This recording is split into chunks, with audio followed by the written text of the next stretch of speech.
positive, bienvenue sur Manga Club. Aujourd'hui on se retrouve pour la traditionnelle vidéo Manga Tech. C'est une vidéo que d'habitude je n'apprécie pas particulièrement faire car mes Manga Tech sont dispatchés à plein d'endroits différents dans mon appartement. Je trouve que c'est pas très agréable, mais c'est vrai que j'ai pas tourné cette vidéo depuis 2 ans, depuis l'ouverture de ma chaîne. Donc je me suis dit qu'il serait temps de faire une petite mise à jour. Juste derrière moi, vous retrouvez ma mangatech principale, celle que vous voyez le plus, mais qui contient probablement le moins de mes mangas, où il s'agit tout simplement des séries actuellement en cours de mes plus grosses maisons d'édition. Donc notamment Kana, Pika, Ki-hoon et il y a un tout petit peu de Kurokawa aussi en bas. Bref, c'est parti pour la vidéo, je vais vous montrer tout ça. On commence donc avec un petit Boys Love, le premier sorti chez Kana si je ne m'abuse, avec les 5 premiers tomes de I Cannot Reach You, qui est un petit boys love extrêmement doux et qui est vachement sympa.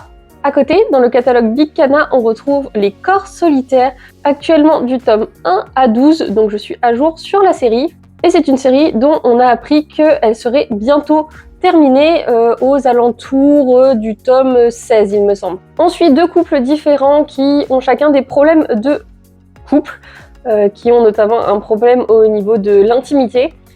Et on va avoir du coup ces 2 collègues qui vont échanger sur le sujet et qui vont commencer à se rapprocher. C'est très poignant, c'est très prenant, j'aime beaucoup.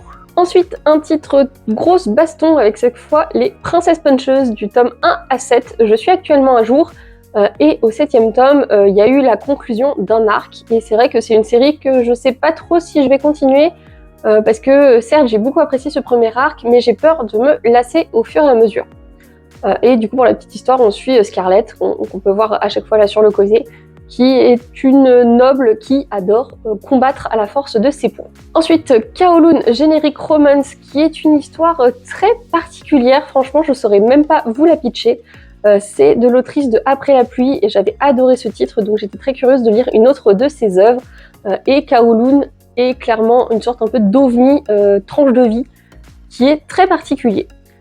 C'est une série toujours en cours et je suis à jour. On reste dans du tranche de vie avec cette fois La Voix du Tablier, qui est une série humoristique sur un ancien yakuza qui est devenu homme au foyer. Et du coup on voit comment il gère la cuisine, le ménage, etc. dans son appartement.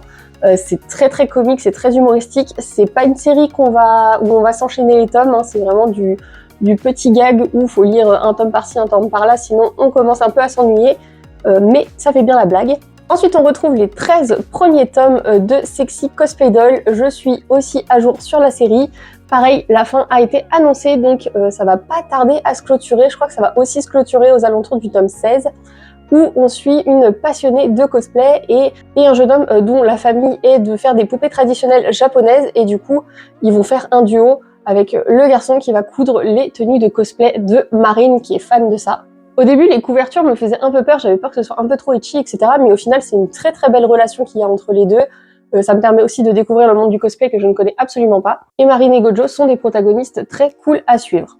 Ensuite, sur le côté, on retrouve 2 petits tomes que j'ai acquis récemment, avec tout d'abord le tome 1 de Smoking Behind the Supermarket with You, qui est pareil, encore une fois, un tranche de vie où cette fois on suit un quarantenaire qui est très fan de la vendeuse de supermarché où il fait ses courses, qui est toute douce, toute mignonne. Et un jour, la jeune fille va un peu lui montrer son vrai visage, sauf que lui, il se rend pas compte que c'est la même personne, parce qu'en fait, elle est beaucoup plus rock'n'roll, elle est beaucoup plus dark que ce qu'il peut croire d'habitude, et du coup, il y a un peu un jeu de chat et souris entre les deux. Le premier tome m'a bien plu, mais j'entends d'en lire plus pour me faire un vrai avis. Et ensuite, on retrouve le tome 1 de Kagurabachi, que j'ai acheté assez récemment, et je vous en ai parlé il n'y a pas si longtemps que ça, donc je rentre pas plus que ça dans le détail. Deuxième étagère avec une série que j'aime énormément, il s'agit des Black Butler. Bien sûr, je suis à jour, c'est une de mes séries chouchou, et j'ai même le tome 1 en collector, avec des petites cartes à l'intérieur. Et je suis vraiment très contente de les avoir, c'est vraiment une série que je surkiffe, où c'est très gothique, assez dark, où on suit un jeune comte où toute sa famille s'est fait décimer, et il revient pour se venger des personnes qui lui ont fait subir à lui, à sa famille, plein de choses absolument horribles, et il revient accompagné de ce majordome qui est tout simplement un diable qui se plie à ses ordres, et lorsque sa vengeance sera accomplie, le démon aura le droit de dévorer son âme. C'est une série qui s'améliore de tome en tome et le dernier arc là qui concerne à peu près du tome, je dirais 30 à 34, ou même peut-être un petit peu avant aussi, est absolument génial. Et j'adore comment l'autrice arrive à nous tenir en haleine au bout de 34 tomes, c'est toujours aussi bien. Ensuite, juste à côté, nous avons les Moriarty qui du coup est une série inspirée de Sherlock Holmes, où cette fois on va suivre l'ennemi de Sherlock Holmes qui est du coup la famille Moriarty. On découvre qu'en fait ce sont deux orphelins qui se sont introduits, qui ont été adoptés dans la famille Moriarty, et on voit en fait que tout ce qu'ils prévoient de faire, toutes les manigances qu'ils organisent, c'est pour une raison bien précise. On est encore une fois dans une ambiance vieille Angleterre, un peu comme Black Butler, et c'est vrai que c'est un style que j'apprécie tout particulièrement. Et ce que j'aime beaucoup dans Moriarty, du coup, c'est tout le côté réflexion et plans stratégiques qui sont mis en place. Comme vous pouvez le voir, il peut y avoir des moments assez choquants et durs. Donc, c'est pas à mettre entre toutes les mains. De toute manière, c'est du Darkana, hein, donc faut faire un petit peu attention quand on se lance dans ce style d'œuvre. C'est actuellement en cours avec 19 tomes, je suis à jour, et le 19e tome a clôturé la première partie de Moriarty. Donc, l'autrice a dit qu'elle ferait une pause avant le début de la deuxième partie de Moriarty, donc maintenant il va falloir s'armer de patience. Mais en tout cas, cette première partie était vraiment très bonne.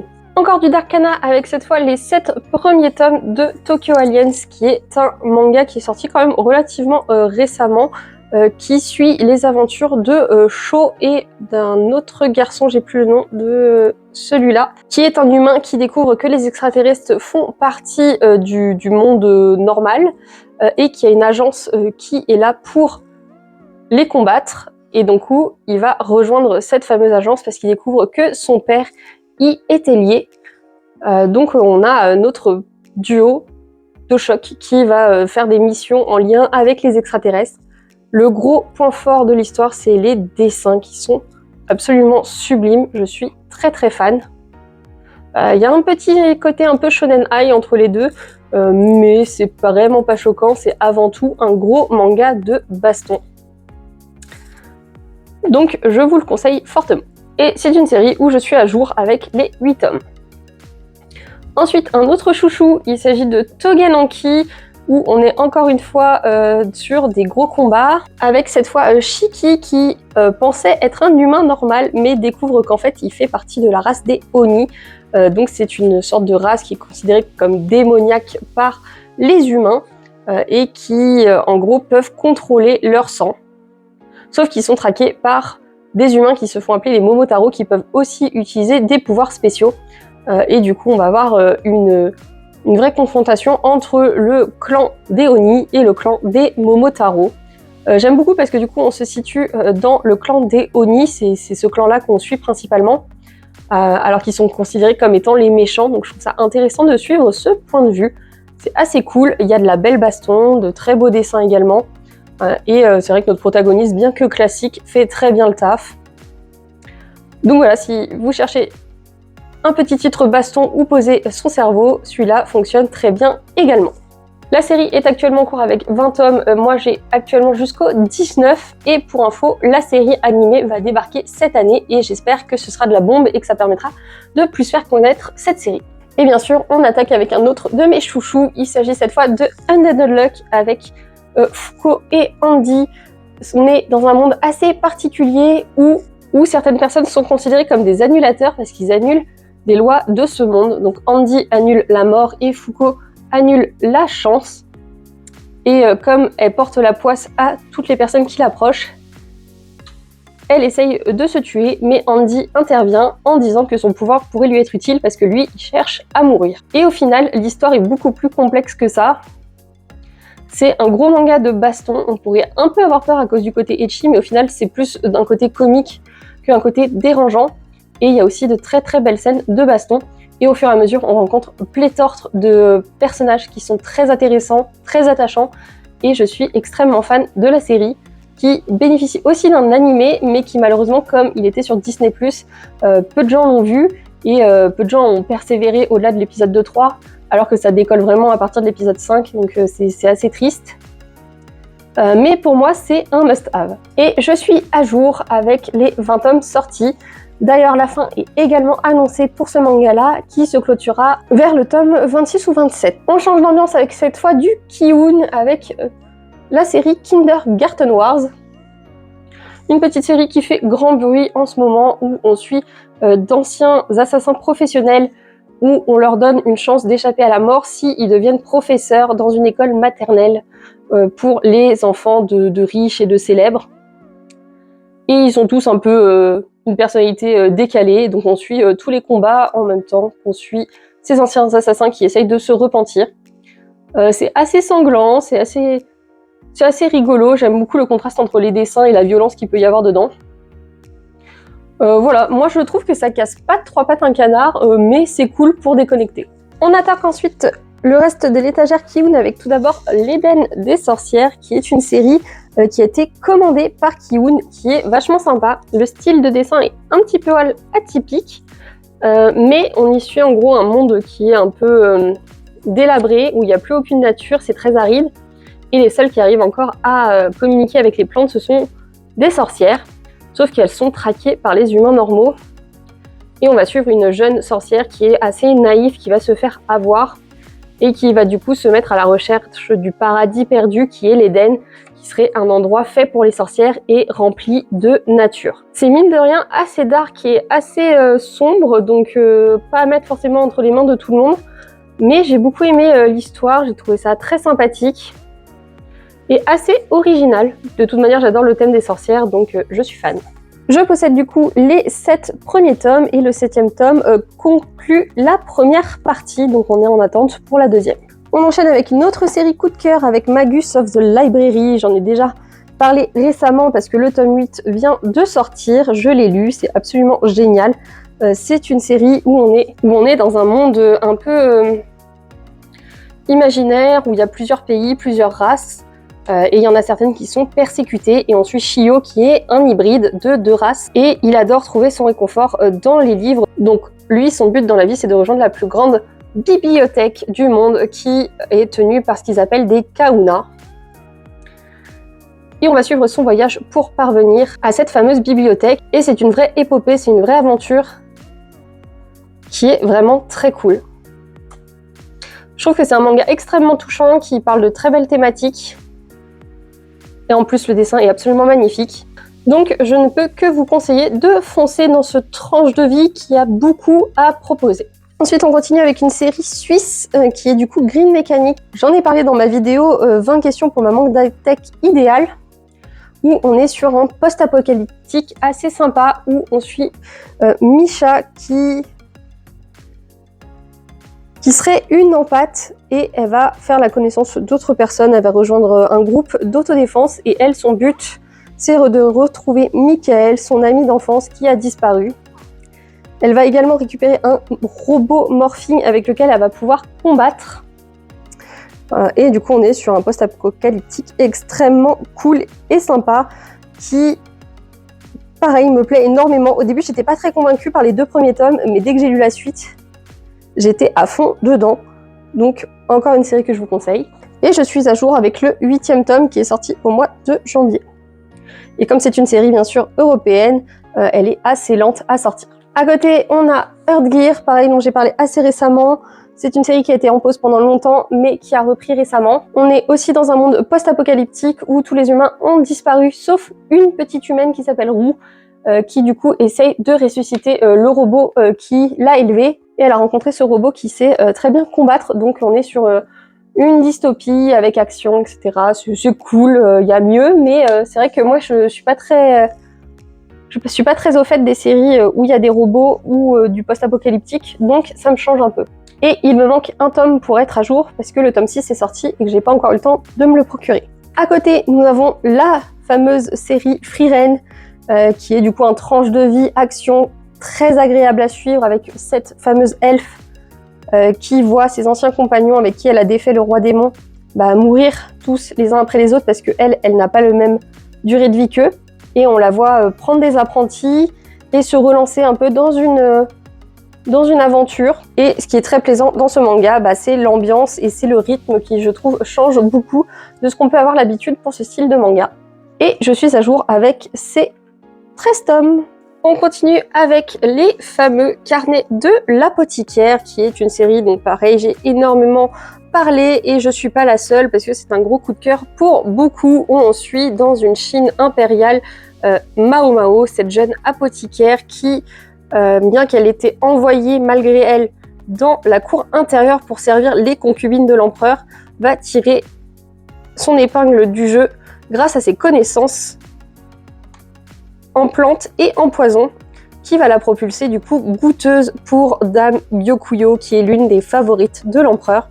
Mais c'est une série qui a beaucoup plus à proposer, outre son dessin qui est absolument magnifique, c'est les intrigues à la cour qui sont vraiment intéressantes.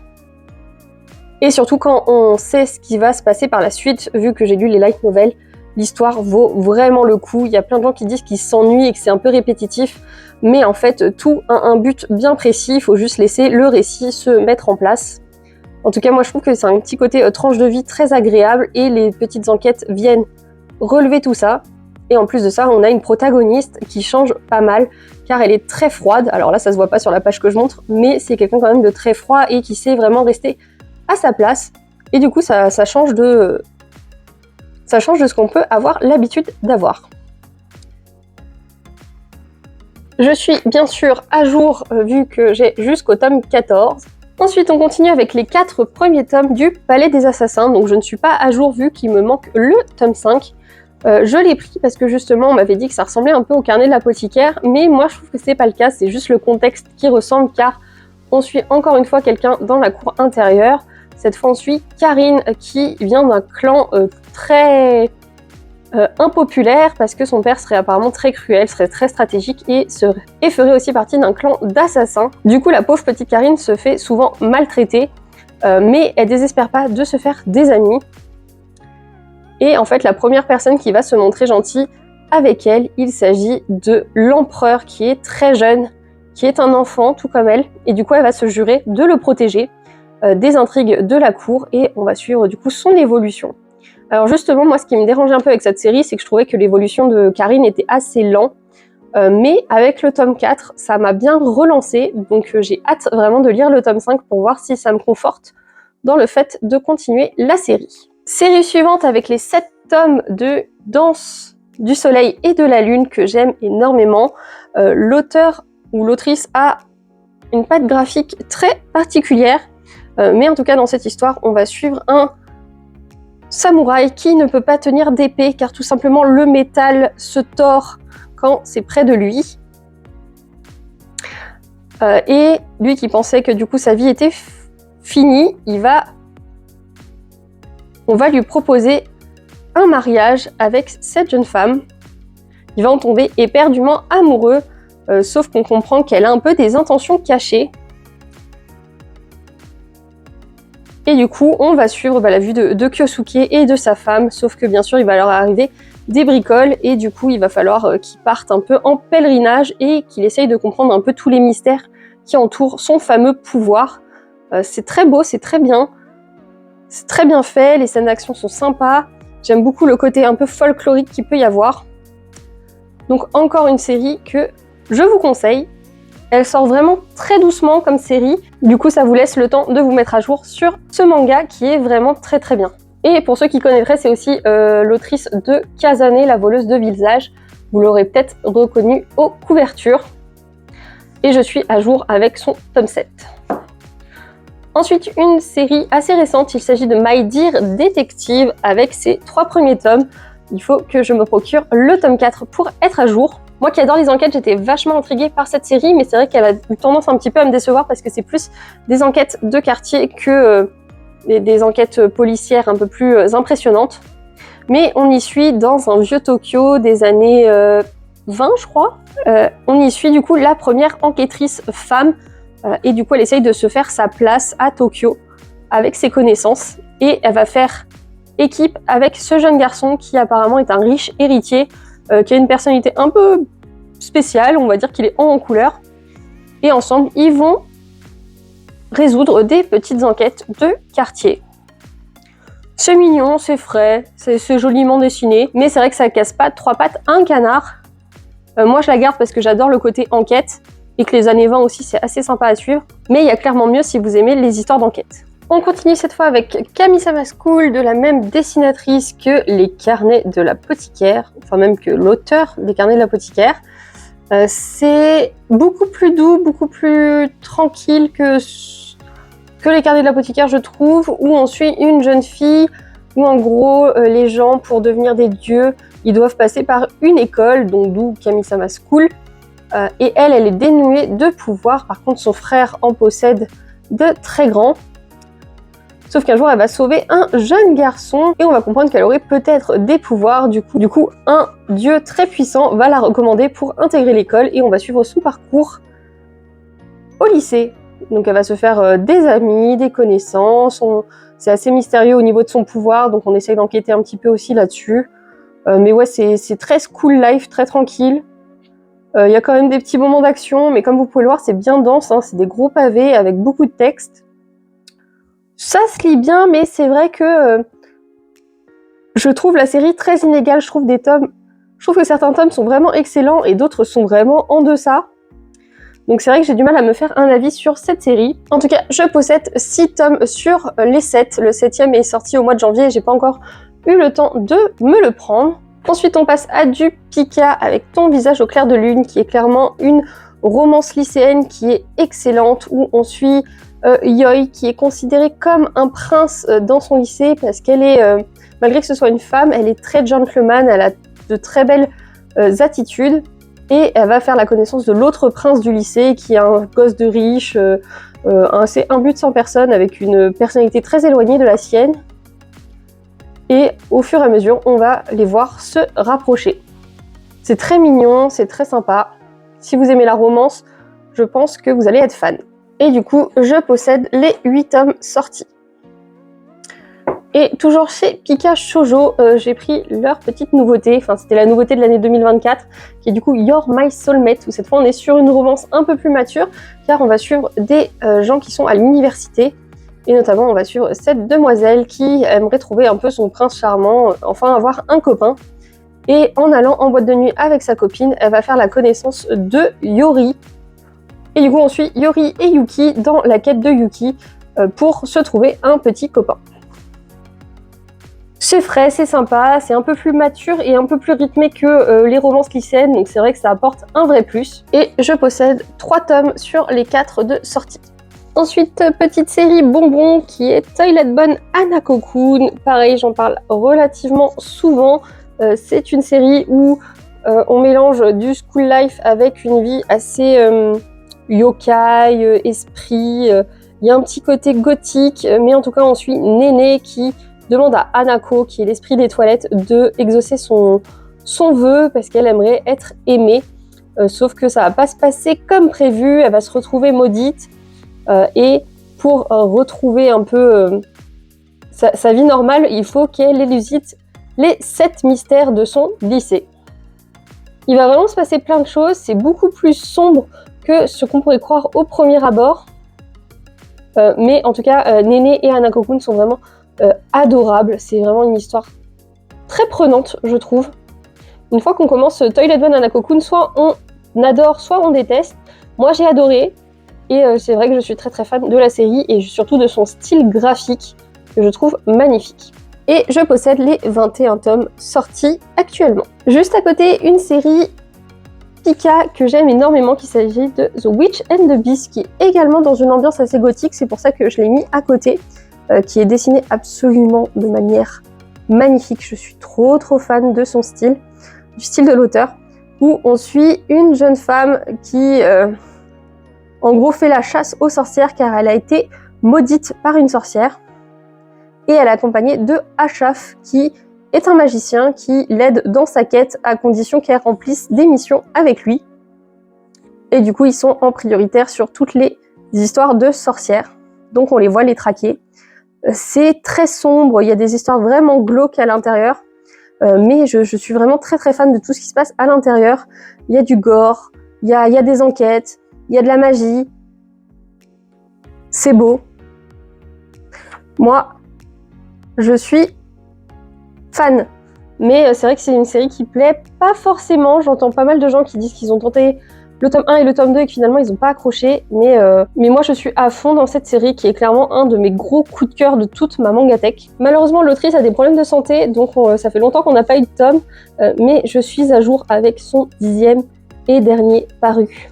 On reste dans le thème des sorcières avec Witches War, qui est clairement un battle royale de 32 femmes historiques qui ont marqué l'histoire, qui se font convoquer dans une sorte de Valhalla, et la reine des démons leur procure des pouvoirs, et elle dit que celle qui survivra à tous les combats pourra ressusciter et verra aussi son souhait exaucé. Et notre personnage principal, ça va être Jeanne d'Arc. Et voilà, donc c'est de la grosse baston. C'est sympa, pareil, pour poser son cerveau, c'est vraiment cool. C'est vrai que normalement, je suis pas très Battle Royale, mais là, le fait que ce soit des sorcières, qu'elles aient des pouvoirs et tout, ça m'a beaucoup plu. Donc du coup, ça c'est notre personnage principal qui est Jeanne d'Arc. Je possède 5 tomes sur les 6, mais il me manque le tome 5 car c'est une série que j'essaye de faire en occasion. Autre coup de cœur de chez Pika, il s'agit de The Warrior Princess and the Barbaric King. J'en ai pas mal parlé dans mes tops de l'année 2024 parce que c'est une série qui est sortie à ce moment-là. Je possède 5 tomes sur les 5 sorties actuellement, donc je suis à jour. Et on y suit en gros 2 pays qui se font la guerre, et elle va se faire capturer par le clan ennemi qui est le clan des barbares, et elle pense qu'elle va se faire torturer, voire se faire tuer, sauf qu'en fait lui il est impressionné par sa force de chevaleresque, donc il va la demander en mariage. Et on va suivre Seraphina qui du coup va apprendre à aimer, va apprendre à connaître le pays de barbares contre qui elle fait la guerre depuis des années, et elle va commencer à voir les différences culturelles qui sont parfois bonnes, parfois mauvaises. On suit son point de vue sur toutes ces différences culturelles et c'est vachement sympa à suivre. Il se passe vraiment plein de choses. J'aime beaucoup dès qu'il y a des chocs culturels qui sont en place. En plus, les personnages sont attachants. Et c'est vrai que ce côté un peu sauvage, viking, est très cool. Donc ça paraît assez grivois et assez anecdotique quand on voit les couvertures, mais au final, c'est vraiment un manga qui a plein de belles thématiques. Et pour terminer avec cette rangée, je possède bien sûr les 8 tomes de Criminel Fiançailles. Alors actuellement, il me manque le tome 1 parce que je l'ai prêté à une amie qui avait envie de se lancer dans les mangas, alors que de base, elle est plus lecture roman. Et comme elle aime bien les romans, c'est vrai que je lui ai conseillé quand même Criminel Fiançailles, qui a fait grand bruit, qui a un animé, où on suit 2 petits-enfants de Yakuza qui se retrouvent fiancés, sauf que les 2 ont une personnalité totalement what the fuck, assez barrée. Et on va suivre leurs aventures dans la mafia. C'est très cool, c'est très sympa. Le manga est vachement mieux que l'animé, parce qu'il y a beaucoup plus de tension dans le manga. En tout cas, c'est un classique quand on aime les romances. On continue avec du Glénat cette fois, avec le fameux Sakamoto Days, qui fait pas mal parler de lui avec l'animé qui est actuellement en cours, où on suit un assassin retraité qui tient maintenant une supérette, qui s'est rangé car il a trouvé l'amour de sa vie et qu'il a fondé sa petite famille. Sauf que le monde des assassins ne veut pas le laisser tranquille et sa tête va être mise à prix. Du coup, il va devoir se défendre et on va suivre toutes ses aventures. C'est bourré d'action, c'est bourré d'humour, ça passe comme une lettre à la poste, c'est vraiment une lecture dont on ne voit pas passer. Les 2 premiers tomes sont très introductifs et il faut vraiment attendre le tome 4-5 pour que ça décolle vraiment et qu'on soit à fond dans l'histoire. Et je suis à jour avec les 16 tomes sortis. Un autre petit coup de cœur à côté, il s'agit cette fois de Shadow House, que souvent je conseille, qui est souvent, je considère, une série qui n'est pas assez connue à mon goût. On est sur clairement un tranche de vie et surtout sur quelque chose de très mystérieux, parce qu'on suit un manoir où il y a des êtres de suie qui sont les maîtres et ont à leur service leurs doubles, qui sont des poupées mécaniques. Sauf qu'au final, l'histoire est beaucoup plus complexe que ça. Et on y suit la paire de Kate et Emilico, qui est extrêmement sympa. On va enquêter sur qu'est-ce qui se passe dans ce fameux manoir qui est très mystérieux. On commence à en prendre de plus en plus. Les tomes s'intensifient. À chaque sortie de tome, je suis impatiente de savoir la suite parce que c'est une dinguerie comment l'histoire a été hyper bien ficelée, hyper bien pensée. Il y a une pléthore de personnages et on est attaché à tous. C'est vraiment excellent. Et encore une fois, c'est plus sombre que ce qu'on pourrait croire au premier abord. Et je suis à jour avec les 16 tomes. À côté, on retrouve les 4 premiers tomes de Mr. Mallowblue, qui est une série qui sera terminée en 6 tomes, où on suit tout simplement un jeune homme qui a été harcelé quand il était plus jeune au lycée. Maintenant, il est adulte, mais du coup, il est un peu hikikomori. Il n'ose plus sortir de chez lui. Et il va échanger de corps avec une lycéenne qui, elle aussi, se fait harceler. Et du coup, on va essayer de comprendre pourquoi ils ont changé de corps, comment ils vivent ce changement de corps, est-ce qu'ils sont contents, pas contents, est-ce qu'ils veulent retrouver leur vie d'avant ou au contraire, est-ce que ça leur permet d'évoluer. Et en parallèle, on a aussi ce troisième personnage, une pierre angulaire de l'histoire. Je trouve que c'est très beau, c'est très psychologique. En tout cas, l'histoire fonctionne extrêmement bien. Ensuite, on a les 2 premiers tomes de Promis Cinderella, dont j'ai beaucoup parlé, ainsi que d'autres personnes, donc je me permets de passer assez vite dessus. Pareil pour Les Noces des Lucioles et ces 2 premiers tomes. Au milieu, on a L'amour est dans le thé, qui est une romance adulte très mignonne, qui est très fraîche, très douce, qui fonctionne bien. Et pour finir, les 13 tomes de l'Atelier des Sorciers, même si pour l'instant j'ai lu que le tome 1, donc je peux pas vous en parler plus que ça. Il va falloir que je me fasse un marathon lecture de cette série dont j'ai entendu énormément de bien. Pour cette dernière rangée, je possède la magnifique double édition des Solitaires avec cette magnifique fresque que j'aime énormément. Solitaire, c'est un grand classique de ma génération. Et du coup, chaque paire de sorciers et armes doivent trouver 99 âmes et une âme de sorcière pour pouvoir atteindre un peu l'évolution de ce que j'ai compris. Alors pour le coup, c'est un manga que je n'ai pas lu car j'ai regardé l'animé, c'est une série que j'adorais. Du coup, j'ai commencé à acheter les mangas et quand on m'a dit que c'était pas la même fin, je me suis dit qu'il fallait absolument que je me les lise. Mais c'est vrai qu'ils traînent sur ma pile à lire depuis un bon 2 ans. Mais ça reste une œuvre que je trouve absolument magistrale. J'avais adoré l'animé, donc je pense que je vais autant aimer le manga.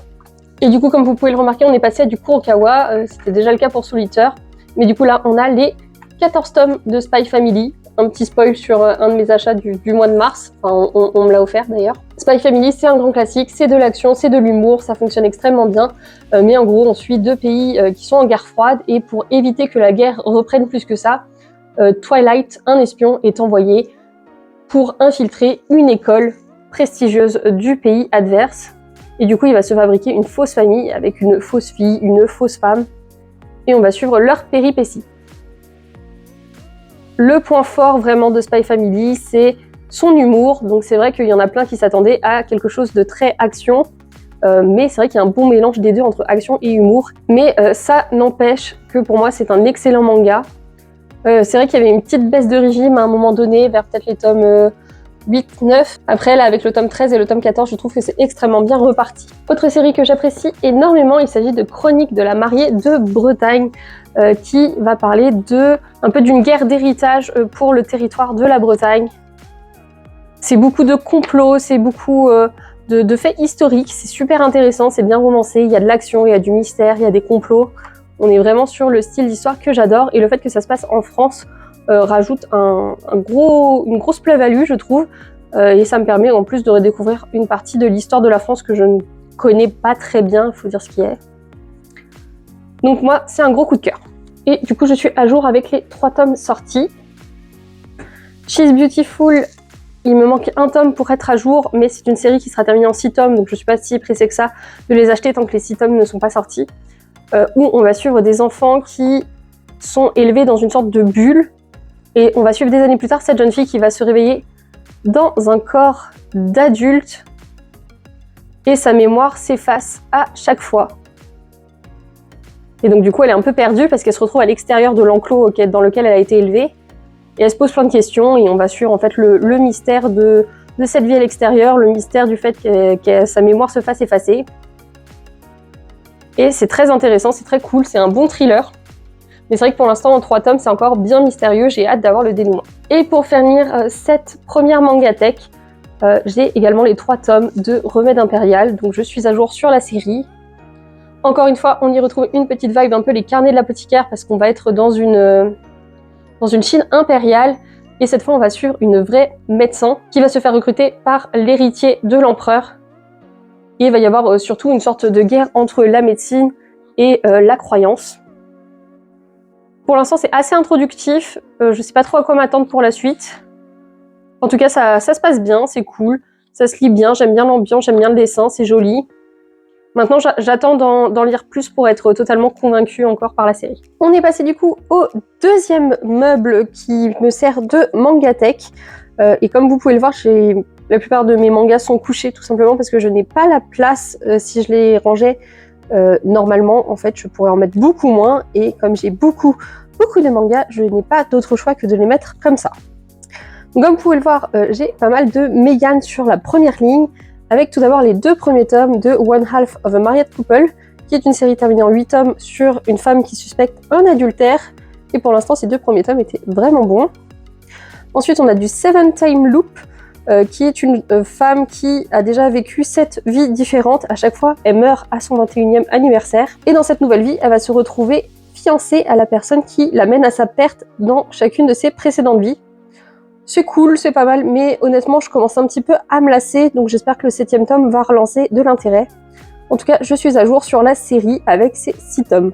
Ensuite, on a Though I Am an Inept Villainess avec ses 3 tomes. Je suis à jour sur la série, mais malheureusement, ils ont rien publié depuis très longtemps, alors que c'était vachement cool parce qu'on est encore sur une histoire de courtisane dans un empire un peu chinois, où on suit 2 des 5 concubines les plus puissantes du harem qui vont inverser de corps entre celle qu'il a plus détestée et celle qu'il a plus appréciée. Et on va voir en fait ce que ça a comme impact dans leur vie. Il y a plein de complots comme tous les mangas qui se déroulent dans une cour. Et c'est très très intéressant. J'avais beaucoup aimé les 3 premiers tomes. Donc j'espère qu'ils vont reprendre un jour la publication de cette série parce qu'elle est vraiment cool. Ensuite, du Yuri, le premier Yuri que j'ai essayé qui est I'm in Love with a Villainess, et c'est 7 tomes actuellement sortis où on y suit cette jeune fille qui s'est fait réincarner dans un otome game, sauf que à la place de séduire les hommes, elle veut séduire la méchante. C'est très drôle, c'est très fun, ça casse pas 3 pattes à un canard, mais franchement ça te fait passer un très bon moment. À côté, j'ai les 8 premiers tomes de Egrégor, même si techniquement je suis à jour sur la série qui a 12 tomes de sortie, et d'ailleurs le 13e ne va pas tarder, mais tout simplement parce que les autres tomes sont dans ma pile à lire. Mais on est sur une histoire d'un auteur français qui est dessiné par un Coréen, et c'est un manga qui a une grosse vibe Seigneur des Anneaux. Il y a des combats, on suit plusieurs personnages qui sont répartis un peu partout dans le monde. Et c'est très très dark, très trash, il n'y a pas beaucoup de gens qui survivent. Donc faut avoir le cœur accroché quand on le lit, mais c'est vrai que l'ambiance est absolument géniale et très unique. Ensuite, 2 mangas commencés récemment chez Meian, il s'agit de Reincarnated into a Game as the Hero's Friend, avec ses 3 tomes actuellement sortis. J'attends le tome 4 avec impatience, où on est pareil sur quelqu'un qui s'est réincarné dans un jeu vidéo. Il est le meilleur ami du héros et on suit un peu surtout l'aspect stratégique en fait de ces batailles pour les remporter et aider le héros. Et Unsung Cinderella qui est un énorme coup de cœur pour moi avec ses 7 tomes sortis actuellement. Malheureusement c'est une série qui n'est pas mise en avant dans le calendrier Meian parce que ça va parler d'une jeune fille qui travaille en pharmacie d'hôpital. Et on va suivre les différents patients qu'elle traite, etc. On va suivre comment ça se passe avec les autres médecins. On va suivre plein de choses très tranches de vie à l'intérieur, mais c'est absolument excellent. Et normalement, le tome 8 a été annoncé pour le premier semestre 2025. Donc j'ai hâte de la voir, mais c'est vrai qu'au Japon, ça fonctionne un peu plus. Et il y a 13 tomes de sortie. À côté, un peu de Komiku, avec cette fois les 3 tomes sortis de À toi d'être un héros, qui est un shonen, ma foi, extrêmement classique. Mais pareil, pas de tomes sortis pour ce titre depuis un bon moment, mais on est sur un shonen vraiment classico-classique. Le grand frère il meurt alors que c'était celui qui était préféré de tous, le petit frère se retrouve avec la charge du temple de sa famille, et bien sûr il se voue à la vengeance de la mort de son frère. Voilà, il y a des démons, il y a des combats. Ça fonctionne, ma foi, très bien, mais comme je vous ai dit, il y a très peu de tomes qui sont sortis pour l'instant. Je ne sais pas si l'auteur a peut-être des problèmes de santé, ce qui fait que on n'a pas la suite pour l'instant. Mais je garde espoir que ça arrive un jour, donc je la garde. Et ensuite, on a les 4 tomes actuellement sortis de Miyabishi no Onmyoji chez Doki Doki, qui est encore une fois un shonen très classique avec des yokai. Cette fois, c'est des artefacts qui ont été volés à l'empereur, et du coup, il demande aux plus talentueux des Onmyoji, qui a tendance à recueillir des yokai sous son aile, de les retrouver. Il y a beaucoup de combats, il y a un peu de mystère, un peu de complot, c'est cool, ça marche bien, et c'est surtout très beau. C'est vrai que lui, il faudrait que je montre quand même le dessin qui envoie du lourd.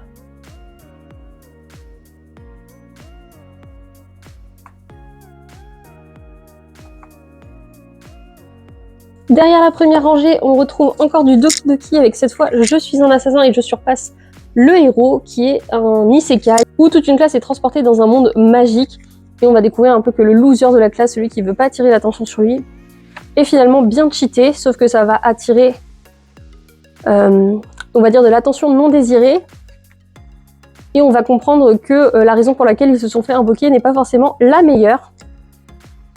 Et on va suivre du coup notre personnage principal essayer de survivre à cette aventure. Je suis pas très isekai, mais celui-là fonctionne extrêmement bien. En dessous, on a les 3 tomes de Freya, Princesse de l'Ombre, et il faut savoir que je possède jusqu'au tome 8, mais le reste est dans ma pile à lire. Où cette fois, on va suivre une jeune femme qui va être réquisitionnée parce que l'empereur est mort empoisonné et qu'elle est le portrait craché de l'empereur. Du coup, elle va devoir se cacher sous son identité. Et elle va se retrouver du coup à des prises politiques, elle va se retrouver impliquée dans des combats, etc. Donc on voit comment elle réagit à ça. On continue avec du Doki Doki avec cette fois les 11 tomes actuellement sortis de Why Nobody Remembers My World, qui est un manga que j'apprécie énormément, qui a une vibe isekai, bien que ce n'en soit pas un. Mais en gros, on suit un monde où il y a 5 races différentes, et suite à une grande guerre, les humains ont réussi à maîtriser les 4 autres races. Sauf qu'un jour, toute leur histoire va être réécrite, et notre héros principal va se retrouver dans une sorte de monde alternatif où cette fois les humains n'auraient pas vaincu les autres races et que la guerre entre les 5 races était toujours en cours. Donc il va essayer de comprendre quelle est cette réécriture du monde qui a eu lieu, où est passé le héros qui de base avait permis aux humains de vaincre les autres races. Il va y avoir des alliances, il va y avoir beaucoup de combats, un peu de politique. C'est très très joli, je trouve. Et en tout cas, le manga a beaucoup de charme.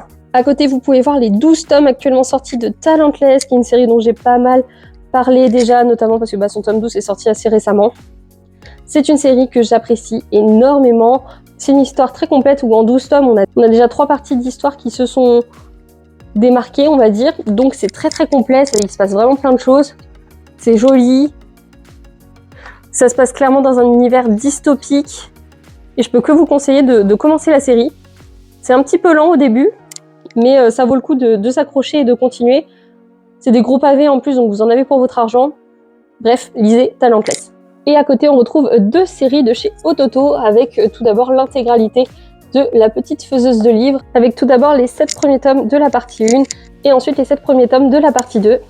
Malheureusement, on a du mal à voir la suite, alors qu'ils sont déjà à la partie 4 au Japon, donc c'est assez frustrant. Mais on y suit une jeune fille qui est fan de livres, c'était un vrai rat de bibliothèque, mais quand elle va se faire réincarner dans un monde magique, elle va se retrouver dans une famille de pauvres, elle va se rendre compte que c'est un monde un peu médiéval, et du coup qui manque plein de choses de notre vie quotidienne que eux n'avaient pas encore. Et elle va un peu faire un peu de remue-ménage dans ce monde, et surtout elle va se mettre en tête de créer ses propres livres dans ce monde où les livres sont réservés aux nobles. Notre protagoniste est attachante, elle est maligne, elle est mignonne, c'est très très cool, c'est un bon tranche de vie où il se passe vraiment plein de choses. Et à côté, on a mon webtoon favori avec Tower of God et ses 12 tomes sortis. Malheureusement, ça n'a pas très bien fonctionné en France, alors que je trouve que le format, etc. est intéressant pour un webtoon. Moi, je suis extrêmement fan, je le lis sur webtoon depuis des années. J'étais trop contente quand il a été annoncé en format papier. Et du coup, on a la première saison qui a été adaptée, mais je pense qu'on n'aura jamais la suite, malheureusement. Ensuite, dans cette case, on a majoritairement du Crunchyroll, avec tout d'abord les 16 premiers tomes de Dandadan. Est-ce que j'ai besoin d'épiloguer sur Dandadan? Je pense pas, c'est un énorme phénomène, il y a une raison, c'est que c'est absolument génial. C'est beaucoup de bastons, c'est très décalé, il y a beaucoup d'humour aussi, et ça fonctionne très bien. Derrière les Dan, on peut retrouver les 17 tomes de Fairy Tail 100 Years Quest, avec le tome 17 juste ici. C'est une série que j'ai achetée intégralement en occasion, mais que j'ai pas encore commencé à lire malheureusement. J'ai beaucoup de retard. Il est dans ma palle depuis une éternité. Il serait vraiment temps que je commence la série, surtout que le 18e tome vient de sortir. Juste derrière, une série dont j'ai parlé assez récemment. Il s'agit de Yakuza Réincarnation, où on suit un vieux Yakuza qui se fait trahir et qui se retrouve incarné dans le corps d'une princesse d'un monde fantastique.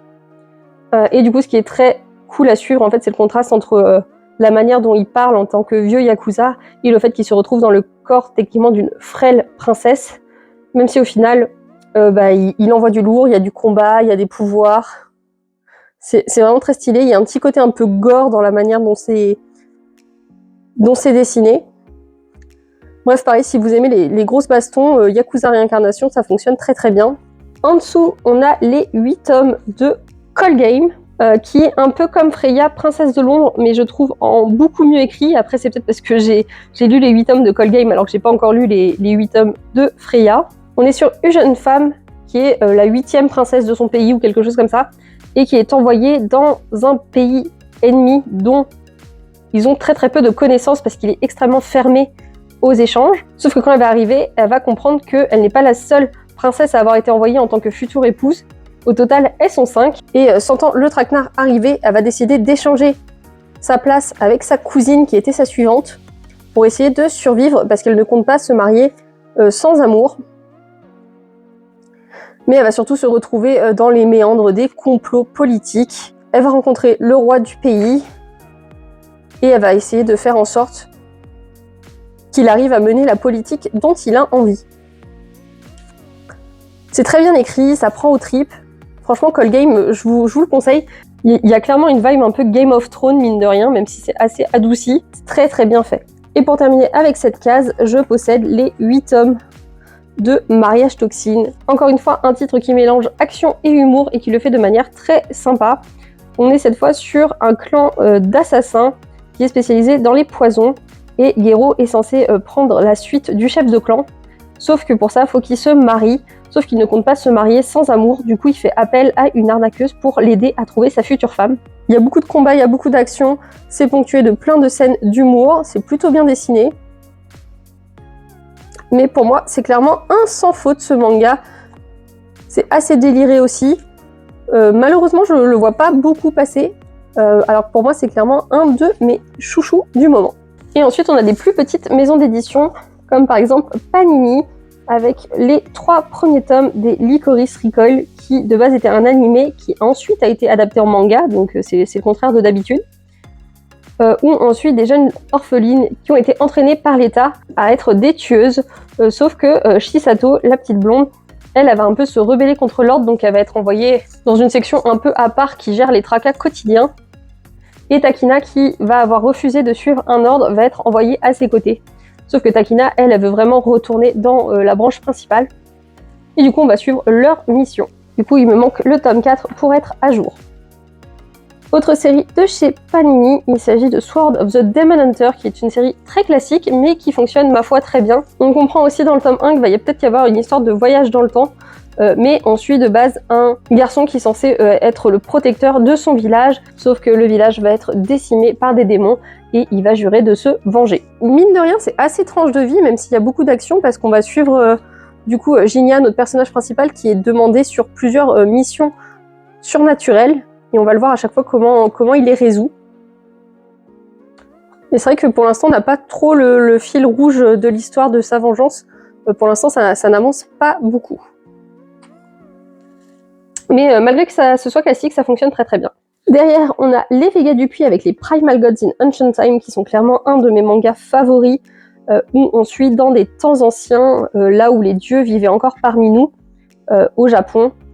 On suit un prêtre qui va sauver une jeune fille qui était censée être sacrifiée par son village. Il a lui-même déjà un apprenti. Et du coup, on va suivre ces 3 personnes qui rencontrent plein de déités différentes pour une raison bien précise. Et du coup, ces 6 tomes nous révèlent de pourquoi ils cherchent à rencontrer un maximum de déités. C'est très très cool, c'est vraiment une histoire que j'adore. Le dessin est assez crayonné, c'est magnifique. Donc je peux que vous la conseiller. Ensuite, on a Gifted avec ses 6 tomes, qui cette fois est plutôt un titre d'enquête. C'est souvent classé en yaoi ou en shonen ai, même si moi je trouve que c'est pas particulièrement le cas. Mais en tout cas, on suit ce policier qui fait partie du coup de la police de Tokyo, qui lors d'un crime va se retrouver confronté à Yuya, qui est un jeune lycéen qui a un don très particulier car ses yeux permettent de savoir si quelqu'un a déjà tué une autre personne. Et ils vont faire équipe pour résoudre des enquêtes. Le jeune lycéen accepte d'être le binôme du policier à une seule condition, c'est que le policier enquête sur la mort de sa mère. Et du coup, on va alterner entre des petites enquêtes sans importance et le fil rouge conducteur du meurtre de la mère du lycéen. Franchement, ça se lit bien. Bref, je vous le conseille si vous aimez les enquêtes. Après, c'est vrai que ça manque parfois un petit peu de punch. Et juste au-dessus, on a les 2 premiers tomes de Piravi, qui est un manga sud-américain, il me semble, qui est édité du coup chez nous en France, où on suit le dernier fantôme de son espèce et on se rend compte que y a des démons qui essayent de mettre la main dessus. Il est aidé par sa meilleure amie juste à côté. Pour l'instant, c'est très introductif ces 2 premiers tomes, mais ça fonctionne plutôt bien. Bon, à côté, c'est pas très bien rangé, mais on y retrouve principalement mes titres de chez Naban avec les 3 tomes de Vie d'ensemble au-delà des mots, les 4 tomes de l'Aigle écarlate et le Yeti, les 3 tomes de Anna et le Prince d'Albion qui est un vrai coup de cœur, et les 2 premiers tomes de Magic Nail Art qui est un isekai assez particulier car on y suit Sarah qui va devenir manucuriste pour magicien car c'est grâce à leurs ongles qu'ils arrivent à manipuler la magie. Et on a également mon seul titre de chez Château Château qui est Polaris Will Never Be Gone. Il faut absolument que j'aille me procurer le tome 2 qui est sorti au mois de janvier parce que c'est une série que j'avais fortement appréciée. Où on suit une jeune fan qui n'arrive pas à passer outre la mort de son idole et du coup elle va décider de la faire revivre. Et pour terminer, 2 petites séries en cours avec tout d'abord les 3 premiers tomes de Rose Bertin qui est un manga absolument magnifique sur la mode où on suit l'histoire romancée de la fameuse Rose Bertin qui va devenir la modiste de Marie-Antoinette. Et ce que j'aime beaucoup, c'est outre le fait que ce soit absolument magnifique, c'est un univers que je connais très peu, mais c'est encore très plaisant de découvrir une partie de l'histoire de France à travers ces planches. Et j'aime aussi le fait qu'on suit non seulement Rose Bertin, mais également Marie-Antoinette au fur et à mesure de la lecture. C'est très intéressant, ça sort de mes lectures habituelles et j'adore ce titre. Et à côté, en 4 tomes, un de mes très très gros coups de cœur, il s'agit de Comme une famille. Est-ce que j'ai besoin de vous en reparler? Je ne pense pas. J'ai déjà longuement épilogué sur les meilleures nouveautés de l'année 2024. Mais si vous voulez un manga plein d'émotions, Comme une famille, c'est fait pour vous.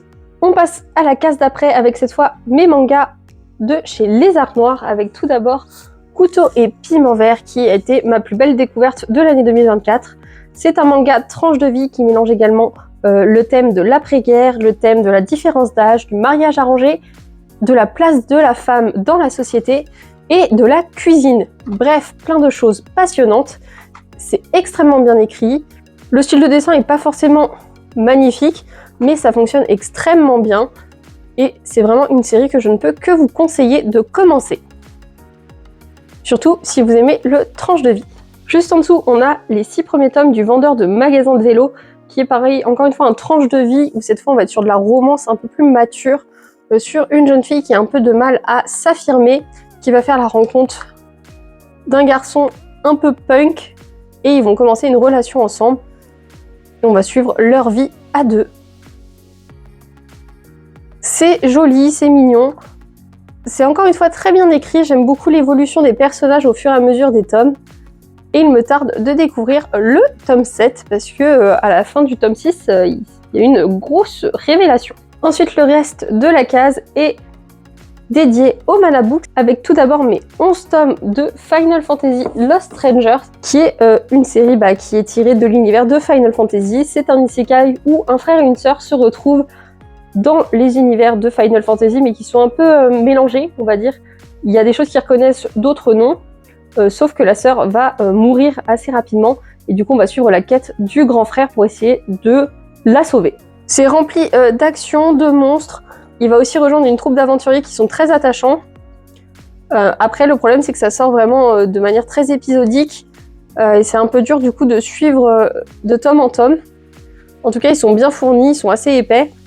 Et c'est vrai que comme j'aime beaucoup jouer au Final Fantasy, j'étais assez curieuse de découvrir un manga de cet univers. Ça m'a bien plu, mais c'est pas le meilleur des isekai non plus. À côté, la romance de chez Mana Books qui est sortie à la fin de l'année. Il s'agit de My Love Story with Yamada-kun et c'est 4 tomes sortis actuellement. Le 5e ne va pas tarder. C'est une romance plutôt mignonne, même si c'est vrai que comme il mettait en avant le côté jeu vidéo, je m'attendais à ce qu'il y ait plus de scènes que ça. Pour l'instant, ça se lit bien, mais j'attends qu'il y ait un développement en plus pour vraiment m'accrocher. Et en dessous, vous retrouvez les 9 tomes des Carnets de l'apothicaire version Mana Books, qui apparemment est plus fidèle au light novel, et il me manque le tome 10 pour être à jour. Je possède également les 4 premiers tomes de Unnamed Memory, qui est un manga assez sympa où on suit un roi qui demande à une sorcière de le guérir de sa malédiction, mais apparemment elle n'est pas sûre d'y arriver, du coup il la demande en mariage. Elle refuse, mais elle accepte de le suivre pendant 1 an pour essayer de briser la malédiction qui l'empêche d'avoir des héritiers. Au final, il y a pas mal de complots, il y a pas mal de combats aussi, de phases de combat. C'est sympa, ça se lit bien, mais je trouve que c'est clairement un manga qui a un gros problème de rythme, où on dirait vraiment que l'histoire est rushée. Il y a également un animé, mais c'est encore pire en termes de ressenti. On a vraiment l'impression qu'il nous manque plein d'informations. Et de base, c'est un light novel, donc je pense que c'est pour ça qu'on a ce sentiment de rush. Dans la case d'à côté, il nous reste un tout petit peu de Mana Books avec les Bofuri, je ne suis pas venue ici pour souffrir, qui est sur 2 lycéennes qui adorent jouer un RPG, et on suit leurs petites aventures à l'intérieur du jeu. C'est très mignon, c'est très doux, ça casse pas 3 pattes à un canard encore une fois, mais ça fait du bien comme petite lecture. Ensuite, on retrouve les 11 premiers tomes de Ron Kamonoji, Derange Detective, parce que comme je l'ai déjà dit plusieurs fois, j'adore les titres d'enquête, et celui-là me faisait pas mal envie. Il est assez décalé, il est très dans l'humour, c'est vrai que je m'attendais à des enquêtes un peu plus sérieuses, mais c'est souvent un peu tiré par les cheveux, et du coup je trouve ça assez intéressant parce que ça change des réflexions qu'on peut avoir dans d'autres mangas, et surtout quand le fil rouge apparaît vers le tome 4-5, ça devient vraiment intéressant, et ça s'améliore de tome en tome. Donc j'ai hâte de me procurer le tome 12 qui est le dernier sorti. Toujours chez Mangetsu, juste derrière, on a les 15 premiers tomes de Shiruran avec la suite jusqu'ici avec son tome 21 qui est le dernier sorti, qui est l'une des seules séries samouraï que je possède qui suit l'histoire du Shisengumi. Et c'est vrai que j'ai un affect tout particulier avec le Shisengumi via notamment l'anime Akuoki que j'avais absolument adoré. Du coup j'avais envie d'avoir un avis un peu plus sérieux sur ce qui s'était passé, sur les faits historiques qu'il y avait. Et Shiruran est vraiment pas mal là-dessus. Même si c'est très très sanglant et c'est dessiné vraiment de manière très crue. Et chez Mangetsu Life, j'ai également les 7 premiers tomes de The Blue Flower and the Ceramic Forest, qui est une petite romance toute douce entre des collègues qui sont dans le monde de la poterie. Le dessin est très épuré, ça fait franchement bien le taf, et c'est une histoire qui sera terminée en seulement 10 tomes, donc j'ai hâte d'avoir le dénouement. Et ça, c'est une série commencée il n'y a pas si longtemps que ça. Il s'agit des 2 premiers tomes de Jimbocho Sisters, où on suit 3 sœurs qui décident de reprendre la librairie de leur grand-père décédé. Donc on a l'aînée qui continue son travail, la petite dernière qui, elle, continue ses études, et du coup c'est celle du milieu qui a un caractère assez renfermé, assez renfrogné, qui va reprendre la librairie, et on va voir comment elle gère tout ça. On va voir comment ces 3 sœurs gèrent leur nouvelle vie. C'est mignon, c'est touchant, c'est un bon tranche de vie. Même si j'attends encore un petit déclic pour vraiment adhérer à la série. Et du coup, sur la dernière étagère, j'ai quelques tomes random où je ne savais pas forcément où les mettre, avec tout d'abord les 5 tomes de Notre été éphémère, qui est un Yuri de chez Meian, qui est vraiment très bien, assez dramatique. C'est vraiment une histoire romantique un peu douce amère, qui sera terminée en 6 tomes, donc j'attends le 6e tome, pour qu'ensuite il sera rangé ailleurs. Ensuite, j'ai 3 tomes de Ichinose Family Deadly Sins. Pour l'instant, j'ai lu que les 2 premiers tomes et j'attends le tome 3 pour pouvoir poursuivre ma lecture. Et pareil, comme c'est une série qui est terminée en 6 tomes et qu'elle est bientôt finie, elle va sûrement aller ailleurs. Le premier tome de Trap Hall, le premier tome de Scarlet Soul, qui sont 2 séries que j'ai commencées récemment. Et c'est vrai que pour l'instant, c'est pas des séries prioritaires, donc je les mets là en attendant. Et derrière, comme vous pouvez le voir, alors oui, j'ai la flemme généralement d'enlever les étiquettes, surtout que parfois quand je les enlève, ça abîme le manga, donc j'ai peur de les retirer. Faut que je trouve une solution pour bien les retirer. Mais du coup, je possède 44 des 47 tomes de Skip Beat sortis actuellement. C'est une grosse série coup de cœur pour moi, j'aime énormément. où on suit une jeune fille qui, suite à une grosse déception amoureuse, va décider de rentrer dans le monde du showbiz pour essayer de se venger de l'homme dont elle était amoureuse. Sauf qu'elle va vraiment tomber amoureuse du métier d'actrice, et devenir actrice va lui permettre de se forger une vraie identité, elle qui avait tendance à être un peu une coquille vide. C'est ponctué de beaucoup de scènes d'humour et beaucoup de scènes sentimentales, d'émotions. C'est très très beau et j'adore le développement que Kyoko a au fil de tous ces tomes, qui sont certes très nombreux, mais très intéressants. Et ensuite à côté, on retrouve les 21 tomes de The Ancient Magus Bride, qui est une série qui traite encore une fois de sorcières dans un monde qui est très très bien écrit. En fait, je trouve que vraiment le charme de cette série, c'est son univers et comment il a été construit, qui ne ressemble à aucun autre. Et du coup, je suis très très fan de l'ambiance qu'il y a à l'intérieur. Même si c'est vrai que parfois il a des petits coups de mou en termes de narration, ça reste hyper intéressant. À côté, vous pouvez voir le tome 1 de Ghost and Witch, qui est de la même autrice que Ancient Magus Bride, que je me suis procuré afin d'avoir les goodies. Le coffret des histoires courtes de Rumiko Takahashi, que j'ai lu dans son intégralité, qui est sympa, mais ça m'a permis de me faire une idée de l'autrice et de ce qu'elle était capable d'écrire. Il y a des sujets qui sont super intéressants, d'autres un peu moins, c'est assez inégal, mais dans l'ensemble, j'ai passé un bon moment de lecture. Au-dessus de Ancient Magus Bride, on retrouve les 20 tomes de Pétales de réincarnation, avec le 20e qui est juste ici, qui est une série dont je fais pas mal la propagande également, parce qu'on est sur une grosse série baston très intéressante où il y a beaucoup d'enjeux et les pouvoirs utilisés sont très originaux aussi. Donc pour moi, c'est vraiment un must-have quand on aime le combat, parce que là, on va être sur des personnes qui peuvent récupérer les pouvoirs de personnages historiques célèbres. Sauf qu'on ne sait jamais quel type de pouvoir on va avoir. Est-ce qu'on va avoir le pouvoir d'Einstein ou est-ce qu'on va avoir le pouvoir d'Hitler? Et du coup, on a une sorte de guerre entre les réincarnés gentils et les réincarnés méchants. Et pour finir avec cette mangatech, tout en haut, j'ai mis les grosses séries ainsi que les séries françaises. On peut commencer avec les 7 tomes sortis de Everdark, qui est un manga français que j'aime énormément, qui a pareil une ambiance très particulière et qui a un univers très complet. J'adore comment c'est écrit. C'est assez original parce que ça se voit qu'ils pensent long terme. C'est un peu indigeste sur les 2 premiers tomes, mais quand tu prends l'histoire dans sa globalité, c'est génial. En dessous, on a les 2 premiers tomes de Red Flower, qui sera une histoire terminée en 5 tomes de Louis, qui est sur des contes africains. En dessous, d'une espagnole, on a Limbo, qui est une série que j'aime énormément, parce que je trouve qu'elle a une vibe un peu des animés que je regardais quand j'étais jeune.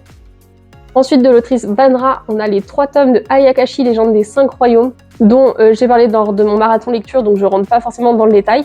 Ensuite, tout ça, ce sont des tomes de Anaïs Eustache, avec d'abord Azur, qui est sa première série en double tome édition Perfection, et au-dessus, sa série plus récente, qui est les 4 tomes de Circé. J'aime beaucoup son univers et sa manière de dessiner, et ses histoires étaient très intéressantes à chaque fois, donc j'aime beaucoup ce qu'elle fait. Et en dessous, on a le premier tome d'Encre de Feu, qui est une petite série qui a été écrite par Cab, qui est aussi l'auteur de Onera, des 4 tomes de Onera qui sont juste ici. Mais malheureusement, il n'y a jamais eu de suite, donc c'est un petit tome solo. Ensuite, les 4 tomes de Silence de Johan Vornier, qui est aussi une série que j'apprécie beaucoup, où on est dans un monde post-apocalyptique où les gens ne peuvent pas faire de bruit, sinon il y a des monstres qui viennent les déglinguer, et on suit la survie d'un village. Ensuite, on a les 2 tomes du Secret de Scarecrow, qui est d'une autrice suisse. Pour l'instant, les 2 tomes sont assez introductifs, mais ça me plaît bien. Ensuite, les 2 premiers tomes des Héritiers d'Agon. J'avais eu un énorme coup de cœur pour cette série. Malheureusement, elle va être finie à son 3e tome, alors que de base, elle devait continuer plus longtemps que ça. L'autrice est Tipiu, et là, on est dans un monde un peu médiéval fantastique, où on va suivre des gens qui ont le droit de se réincarner une fois, sauf que la princesse est mort-née, était un bébé mort-né, et va quand même survivre, alors que de base, elle n'était pas censée survivre. Donc elle est surnommée la princesse cadavre, et son peuple la rejette. En dessous, ça se voit pas trop, mais il y a les 2 tomes de la boutique d'artefacts qui a été aussi discontinué, donc le 3e tome sera le dernier, où cette fois on est à Paris et on suit un peu des mystères sur un puits au vœu qui donne des pouvoirs aux gens. On continue avec les 5 tomes de Space Punch, qui est de ZD Corp, qui mélange un peu un univers fantastique et de la boxe.